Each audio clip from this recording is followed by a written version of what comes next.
صل على سيدنا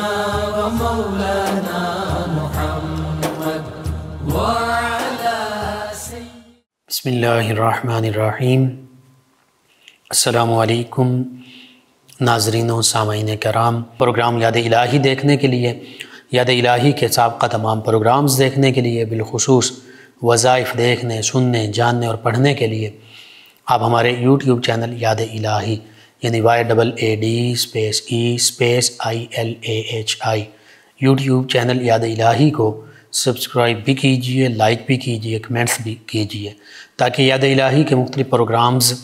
اور وظائف سے آپ مکمل رہنمائی حاصل کر سکیں۔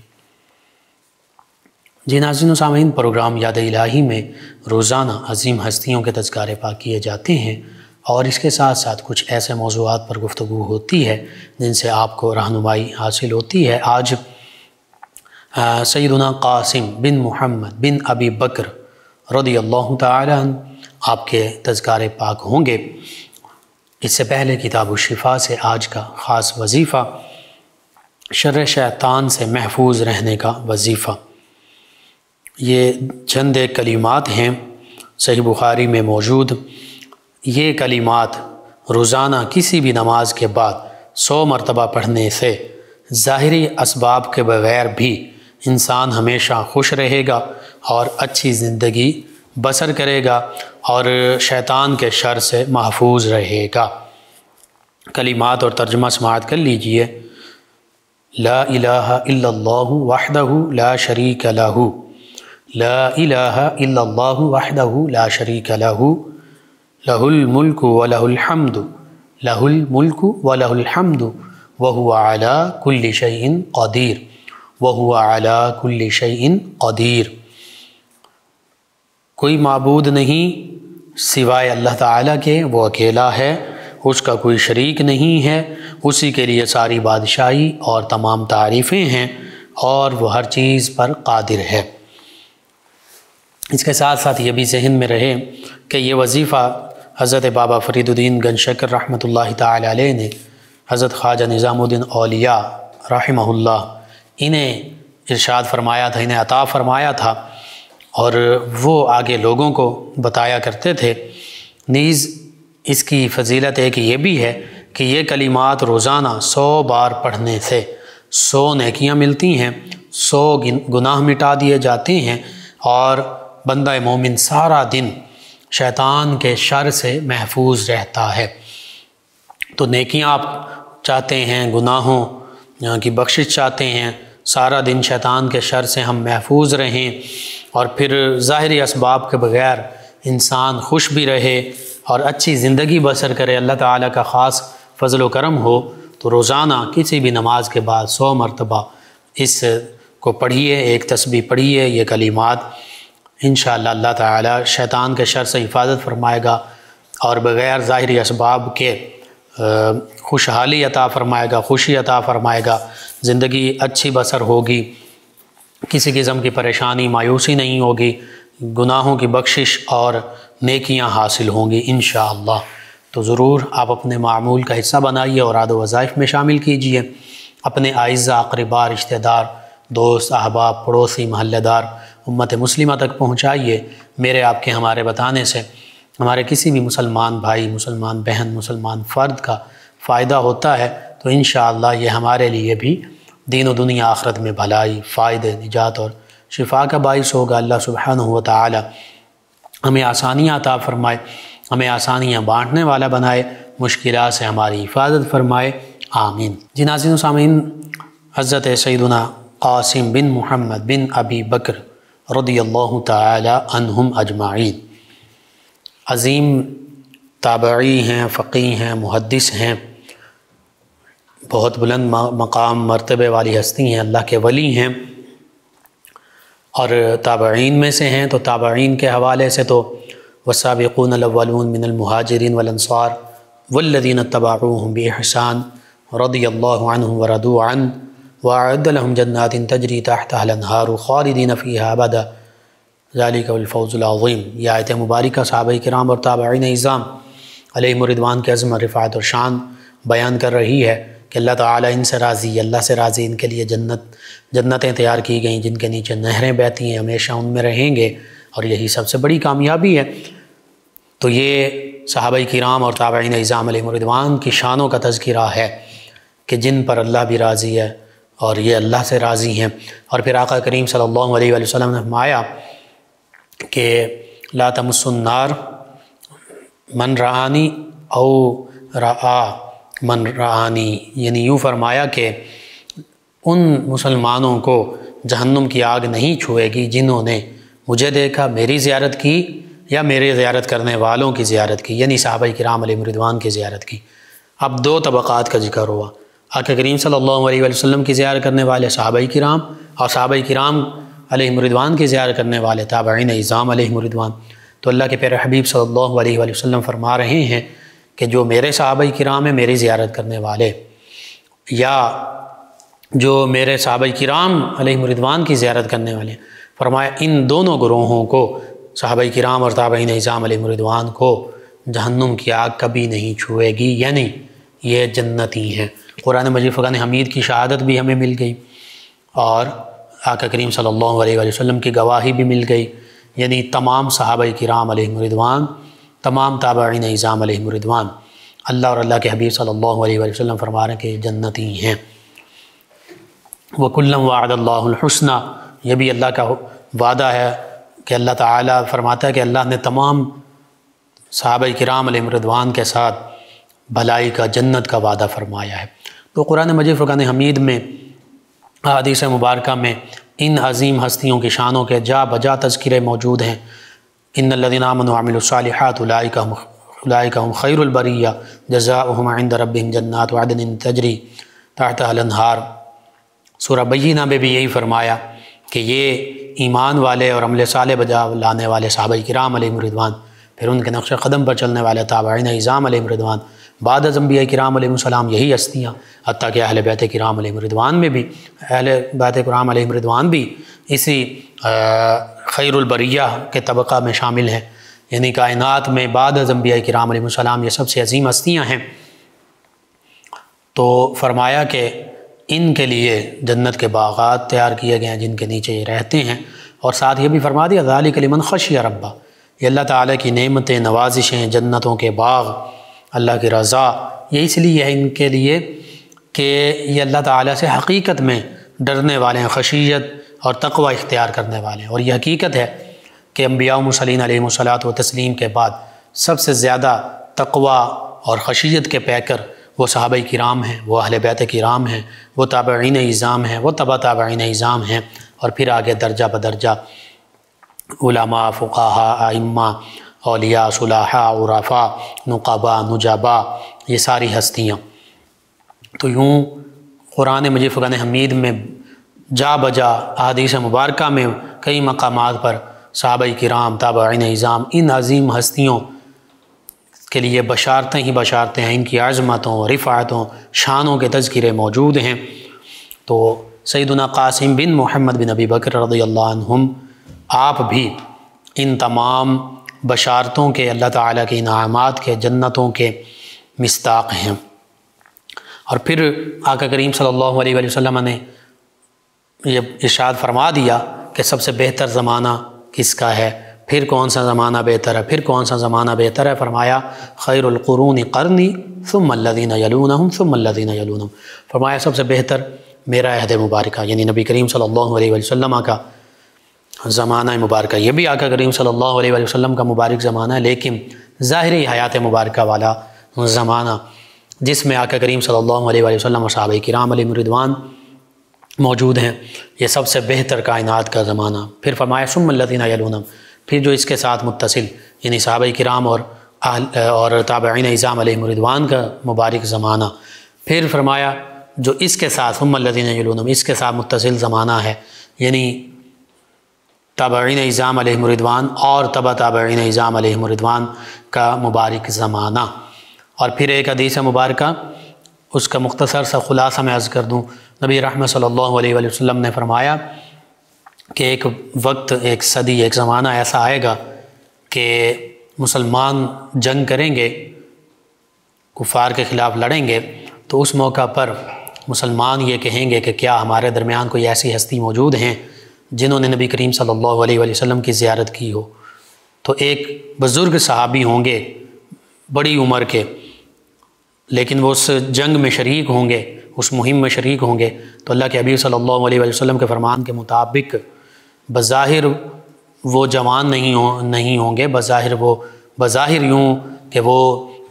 جہاد ان پر فرض بھی نہیں ہوگا، لیکن جذبہ جہاد کے ساتھ وہ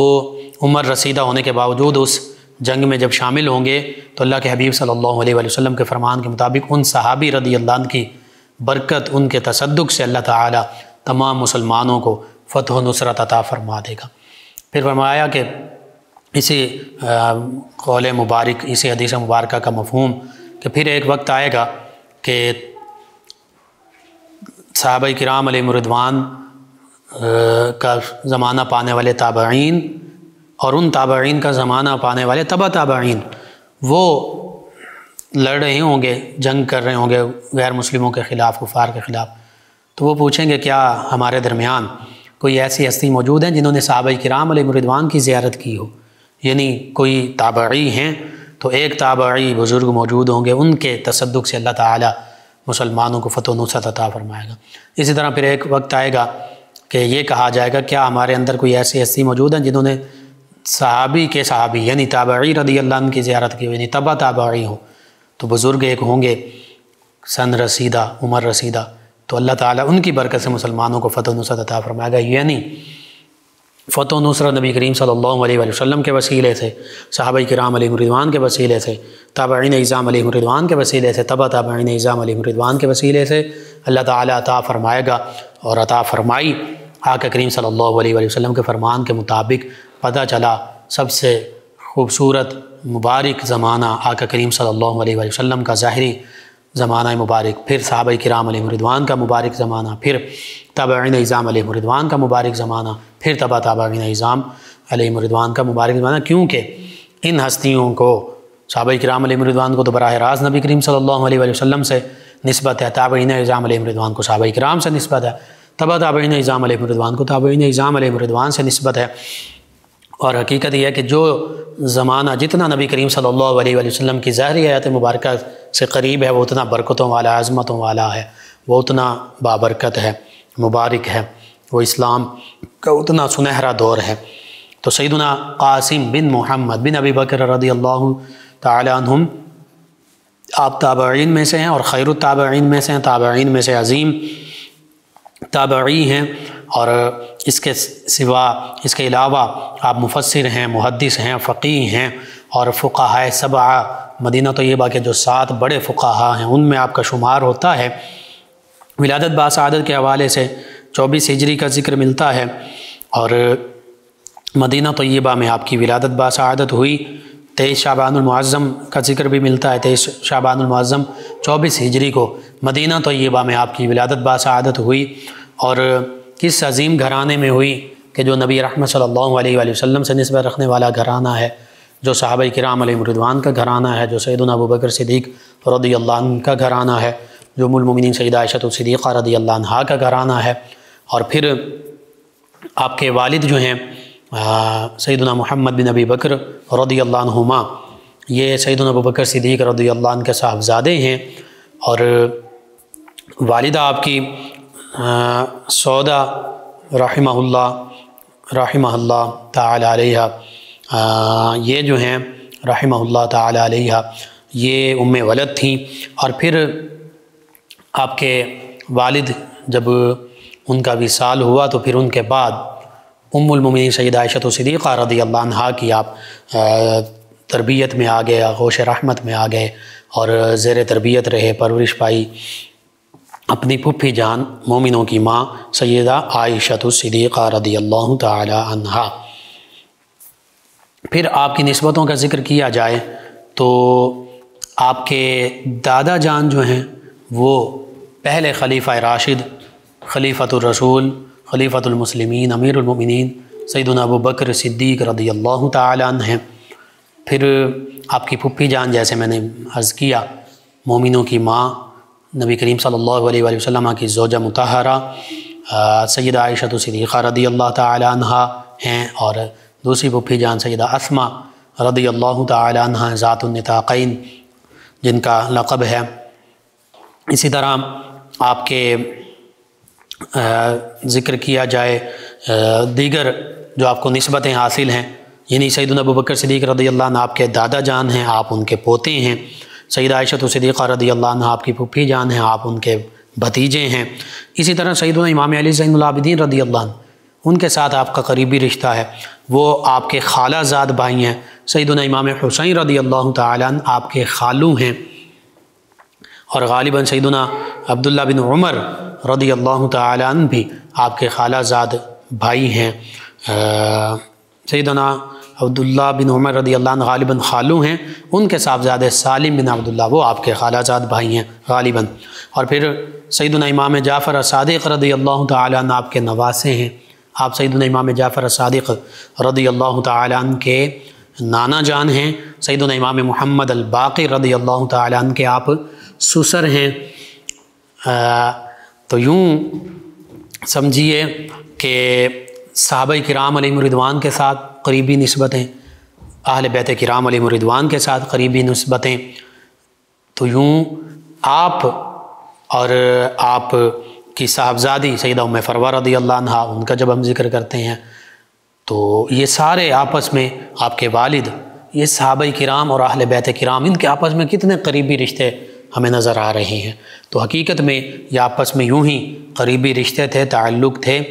کوئی خالو ہیں صحابی، تو کوئی ام المومنین پھپھی ہیں، سیدنا ابوبکر صدیق رضی اللہ عنہ دادا جان ہیں۔ اسی طرح سیدنا امام حسین رضی اللہ عنہ خالو ہیں، تو سیدنا امام علی زین العابدین رضی اللہ عنہ خالہ زاد بھائی ہیں۔ سیدنا امام جعفر الصادق رضی اللہ عنہ آپ کے نواسے ہیں، آپ ان کے نانا جان ہیں۔ تو اس طرح کئی صحابہ کرام اور اہل بیت کرام، ان کے ساتھ قریبی آپ کی رشتہ داریاں، تو اس سے بھی ہمیں پتہ چلتا ہے کہ تمام صحابہ کرام علیہم رضوان اور آقا کریم صلی اللہ علیہ وآلہ وسلم کا گھرانہ، اہل بیت کرام علیہم رضوان، ان کی آپس میں یوں محبت بھرے قریبی تعلقات تھے، رشتے تھے، ناطے تھے، تعلق داریاں تھیں۔ اور پھر دیکھیے جب سیدنا امام علی زین العابدین رضی اللہ عنہ آپ کے خالہ زاد بھائی ہیں، تو پھر آپس میں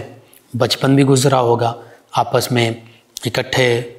دوستانہ بھی رہا ہوگا۔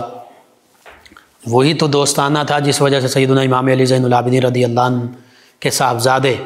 سیدنا امام محمد الباقر رضی اللہ عنہ، ان کا عقد سیدنا قاسم بن محمد بن ابی بکر رضی اللہ عنہ کی صاحبزادی سیدہ ام فروہ رضی اللہ عنہا سے ہو رہا ہے، جو سیدنا امام جعفر الصادق رضی اللہ عنہ کی والدہ ماجدہ ہیں۔ اسی لیے سیدنا امام جعفر الصادق رضی اللہ عنہ فرمایا کرتے تھے ولدنی ابو بکر صدیق مرتین، کہ مجھے تو سیدنا ابوبکر صدیق رضی اللہ عنہ سے دوہری نسبتیں حاصل ہیں، اور مجھے سیدنا ابوبکر صدیق رضی اللہ عنہ نے 2 مرتبہ جنم دیا ہے، یعنی میں ان سے 2 مرتبہ، میری دوہرا رشتہ ہے میرا ان سے۔ وہ دوہرا رشتہ کیا تھا؟ سیدہ ام فروہ رضی اللہ عنہ یہ سیدنا قاسم بن محمد بن ابی بکر رضی اللہ عنہ اجمعین کی صاحبزادی ہیں،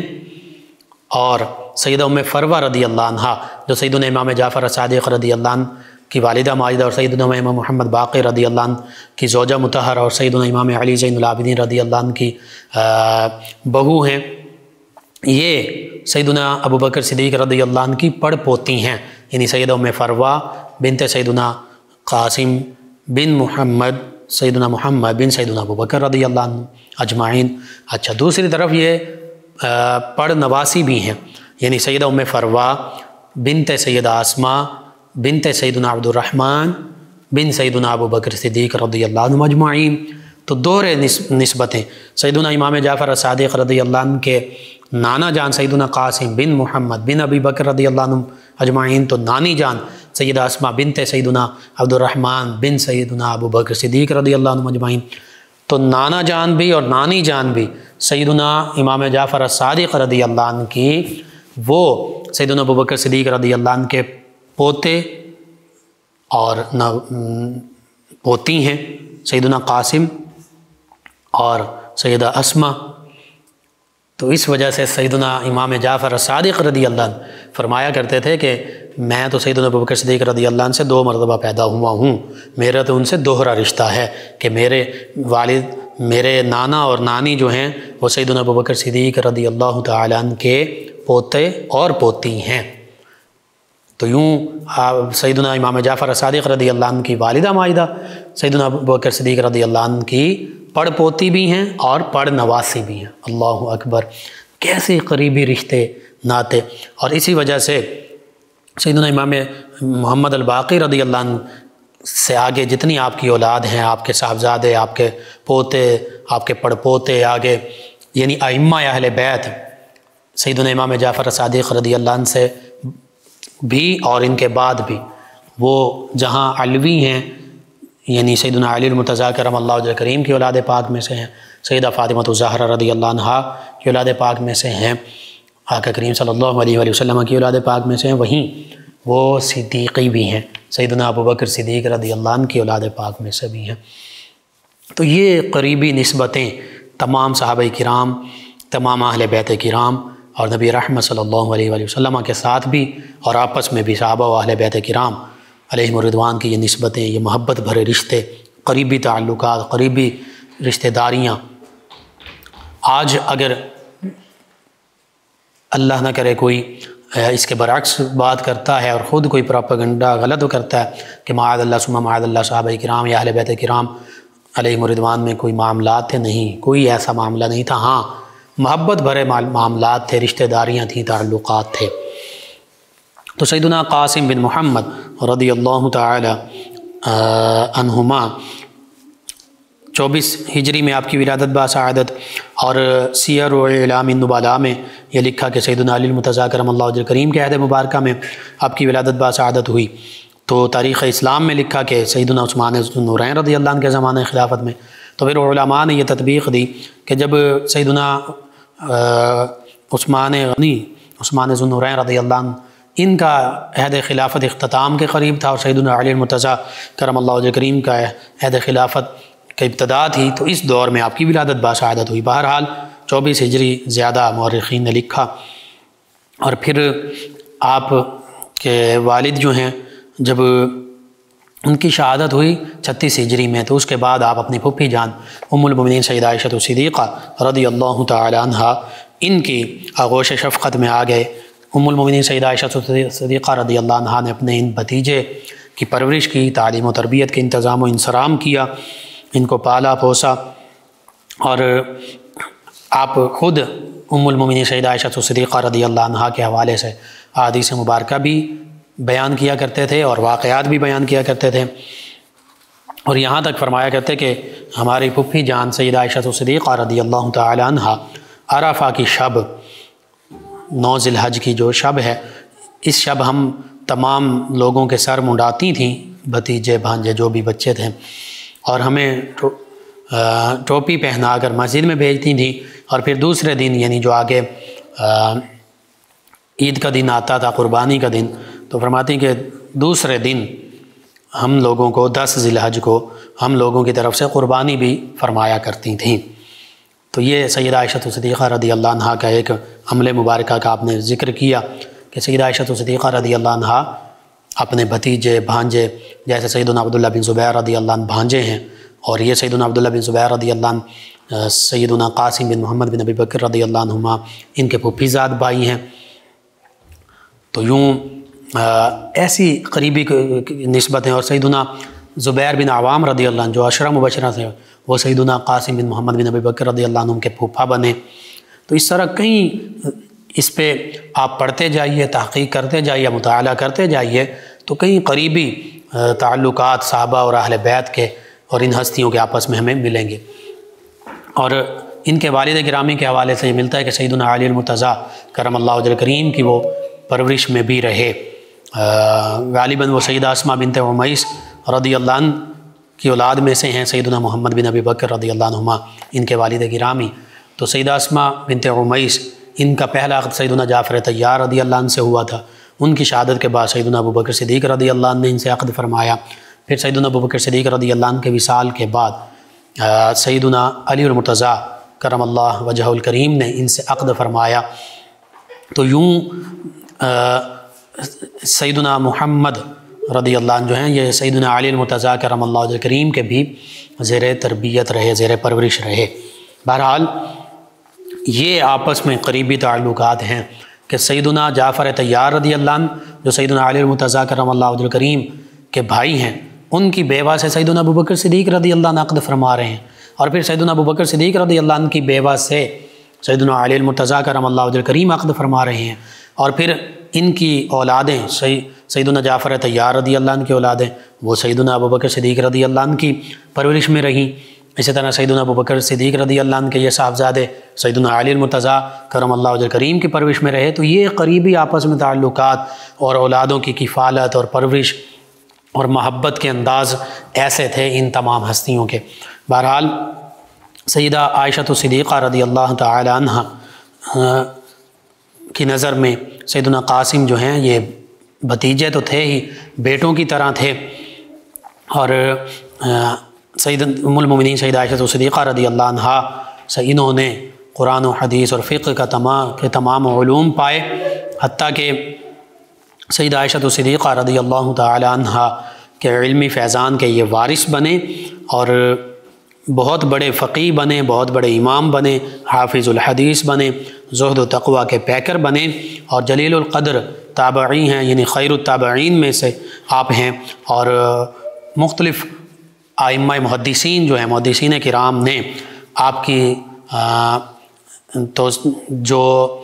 ثقہ ہونا کہ آپ کی حدیث مبارکہ، آپ کی روایت درایت بالکل حق ہے، اس پر اس کی توثیق بھی کی ہے، آپ کی امامت پر، آپ کی فقیہ ہونے پر سب کا اتفاق بھی ہے۔ اور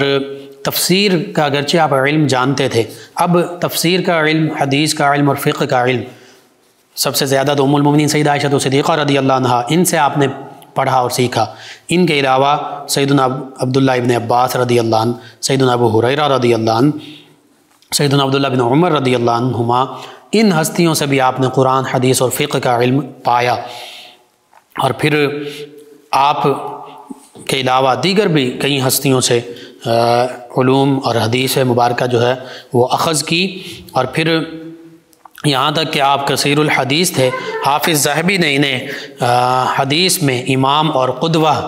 لکھا ہے۔ اسی طرح ابو زناد انہوں نے یہ لکھا کہ میں نے قاسم سے زیادہ سنت کا عالم کسی کو نہیں دیکھا، یعنی قرآن و سنت فقہ کا عالم، آقا کریم صلی اللہ علیہ وآلہ وسلم کے طریقے کا جاننے والا، کیونکہ ام المومنین سیدہ عائشہ صدیقہ رضی اللہ تعالی عنہا سے انہوں نے یہ تمام علوم پائے تھے۔ اسی طرح خالد بن بزار نے لکھا کہ ام المومنین سیدہ عائشہ صدیقہ رضی اللہ عنہ کی حدیث مبارکہ کے جاننے والے، سب سے زیادہ جاننے والے 3 بڑے واقف کار تھے، ایک سیدنا قاسم، دوسرا سیدنا عروہ بن زبیر، اور تیسرا عمرہ رضی اللہ عنہم۔ اسی طرح آپ کی روایات اس کو طلائے خالص یعنی سنہری اور خالص روایت کا درجہ جو محدثین ہیں، جو ائمہ حدیث ہیں اور حدیث کے جو امام ہیں اور اس فن کے جو ماہرین ہیں، محدثین اور حفاظ الحدیث کے نزدیک آپ کی پیش کردہ روایت اور حدیث جو ہے اسے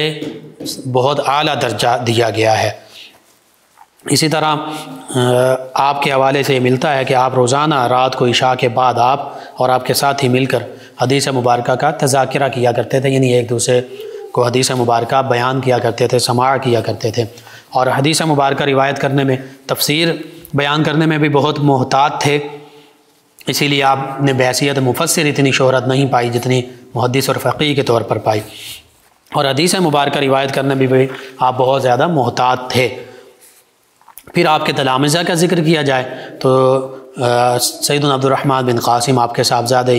اسی طرح امام شعبی، سالم بن عبداللہ بن عمر، اسی طرح سعید بن ابی ملیکہ، اسی طرح نافع مولا ابن عمر، امام زہری، عبید اللہ بن عمر،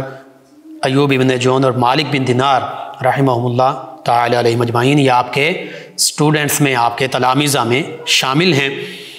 پھر مدینہ طیبہ کے جو 7 بڑے فقہاء تھے، جو ائمہ فقہ تھے، ان میں بھی آپ شامل ہیں، اور مدینہ طیبہ میں لوگ جو ہیں وہ آپ سے فتویٰ حاصل کیا کرتے تھے، شرعی مسائل جو ہیں وہ آپ سے پوچھا کرتے تھے، اور آپ انہیں قرآن و حدیث کی روشنی میں ام المؤمنین سیدہ عائشہ صدیقہ رضی اللہ عنہا سے جو آپ نے فقہ اور حدیث پائی، اسی طریقے پر، اسی روشنی میں آپ لوگوں کے ضروری مسائل جو ہیں وہ حل کیا کرتے تھے، فقہ کا درس بھی دیا کرتے تھے۔ آپ کا حلقہ درس بہت وسیع تھا، اور مدینہ طیبہ میں مسجد نبوی میں آپ کا حلقہ درس موجود تھا، اور یہ وہی حلقہ درس کے بعد میں آپ کے اسی مسند پر پھر سیدنا امام مالک جو حدیث اور فقہ کے امام ہیں، انہوں نے مسند درس جو ہے وہ بچھائی۔ تو اس حوالے سے آپ عظیم محدث بھی ہیں، عظیم فقیہ بھی ہیں۔ آپ جب صبح سویرے درس کے لیے، افتاء کے لیے، حدیث اور فتویٰ بیان کرنے کے لیے مسجد نبوی میں تشریف لاتے تو 2 رکعات نفل پڑھ کر مجلس میں بیٹھتے، اور پھر لوگ آپ سے حدیث بھی پوچھا کرتے، سماعت کیا کرتے، فقہی مسائل جو ہیں وہ بھی آپ سے اخذ کیا کرتے۔ آپ کے دور کے جو علماء، فقہاء، محدثین، انہوں نے آپ کی فضیلت کا اعتراف کیا، اس کے باوجود آپ عاجز انکساری کا اظہار کیا کرتے تھے۔ کسی اعرابی نے آپ سے پوچھا کہ آپ بڑے عالم ہیں یا سالم بن عبداللہ بن عمر رضی اللہ عنہ مجمعین، تو آپ خاموش رہے، اگرچہ آپ بڑے عالم تھے۔ تو آپ نے سبحان اللہ کہہ کر ٹالنا چاہا، لیکن اس نے پھر پوچھا تو آپ نے کہا کہ سالم رضی اللہ عنہ موجود ہیں، آپ ان سے جا کر پوچھ لو۔ بہرحال فضائل میں بھی، اخلاق میں بھی، لوگوں کے ساتھ بھلائی کرنے میں بھی، اور ظاہری شکل و صورت میں بھی آپ سیدنا ابو بکر صدیق رضی اللہ عنہ سے مشابہ تھے، انہی کا عکس تھے، انہی کی سیرت کے پیکر تھے۔ حتیٰ کہ اہل بیت کرام علیہم رضوان کے اجداد میں تو آپ شامل ہیں ہی، اس کے ساتھ ساتھ سیدنا امام جعفر الصادق رضی اللہ عنہ کے شیوخ میں آپ شامل ہیں۔ سیدنا امام جعفر الصادق رضی اللہ عنہ جو سلسلہ صدیقیہ کا فیضان، سیدنا ابو بکر صدیق رضی اللہ عنہ اور آقا کریم صلی اللہ علیہ وسلم کا فیضان